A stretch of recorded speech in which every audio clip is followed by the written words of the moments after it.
From A tower of height h A particle is thrown vertically upwards with A speed u।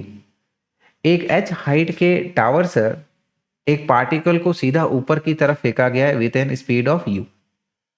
The time taken by the particle to hit the ground is n times that taken by it to reach the highest point of its path।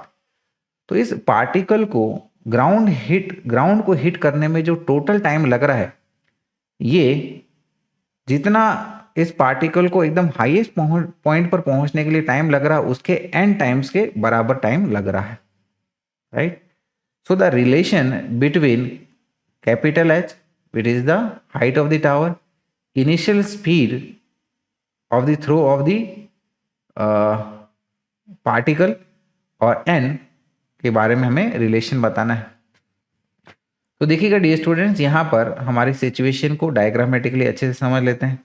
मान लो कि ये ground पर हमारा जो tower है, इसको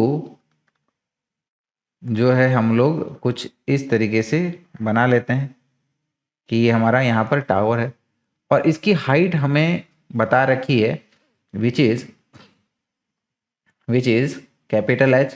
ये हमारा कैपिटल H है और इसकी टॉप से हमने एक बॉल को फेंका है with an initial speed of u। तो ये जो हमारा पार्टिकल है ना, लगातार ऊपर जाता जाएगा, इसकी स्पीड कम होते जाएगी।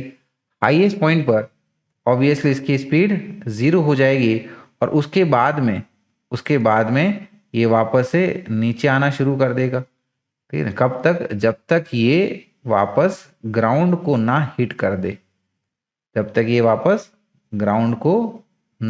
दे, तो यहाँ पर ग्राउंड को हिट करेगा तो ऑब्वियसली इसकी स्पीड जो है वो नीचे की तरफ रहेगी। और मान लीजिएगा कि इसने जो ऊपर जाने में टाइम लिया है, ठीक है ना, this is your time of ascend. ये हमारा टाइम ऑफ एसेंड लेटर से TA से हम लोग इसको डिनोट कर देते हैं। और इसकी जो मैक्सिमम हाइट है ग्राउंड से, राइट, ये जो मैक्सिमम हाइट है ग्राउंड से, राइट, ये हमारी कुछ ये H कंसिडर कर लो, है ना। तो यहाँ पर जो इसने टोटल टाइम लिया है नीचे ग्राउंड को वापस हिट करने में, ये हमें दे रखा है this total time T is equal to n times of time of ascend. और क्योंकि यहाँ पर इस पार्टिकल की डायरेक्शन चेंज हो रही है, मोशन के दौरान पर इसकी डायरेक्शन चेंज हो रही है, तो क्या करिएगा, एक डायरेक्शन पॉजिटिव और एक डायरेक्शन नेगेटिव ले लीजिएगा। तो यहाँ पर ऊपर वाले डायरेक्शन को पॉजिटिव और नीचे वाले डायरेक्शन को हम लोग नेगेटिव ले लेते हैं, ठीक है। क्लियर है यहाँ तक? तो अब देखिएगा, अब ये देखिएगा, अगर हम लोग टाइम ऑफ एसेंड की बात करें तो time of ascend we very well know that it is given by u/g, total time of light का हाफ जब सेम लेवल पे पहुंचता है, जो कि 2u/g होता है। तो टाइम ऑफ एसेंड हमारा u/g हो जाएगा। अब जब ये बॉल यहाँ से छूटी है और फाइनली ये ग्राउंड को हिट करी है, तो ओवरऑल जो इसने डिस्प्लेसमेंट किया है वो उतना ही डिस्प्लेसमेंट किया है जितना इस टावर की हाइट है, और नीचे की तरफ इसने डिस्प्लेस किया है तो ये हमारा -h का डिस्प्लेसमेंट हो जाएगा। और इसने टोटल जो टाइम लिया है दैट लेटर से इट इज कैपिटल T है।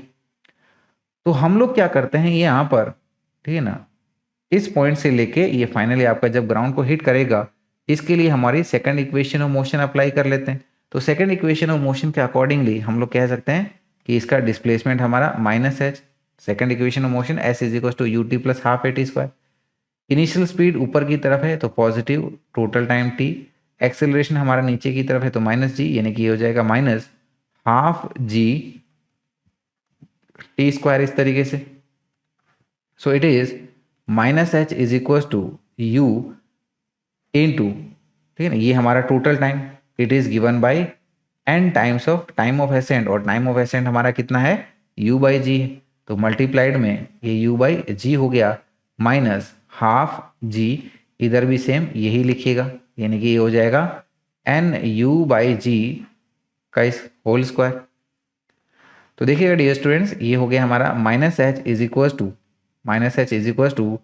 nu²/g माइनस हाफ, इसका पूरे का स्क्वायर करेंगे तो ये आ जाएगा n² u² g is equal to इनका एलसीएम ले लो तो ये हो जाएगा हमारा 2nu² minus n² into u² divided with 2g। इस तरीके से ये 2g को इधर माइनस h के साथ मल्टीप्लाई कर दो, राइट। तो ये हो जाएगा -2gh इज इक्वल टू, यहाँ पर ये देखिएगा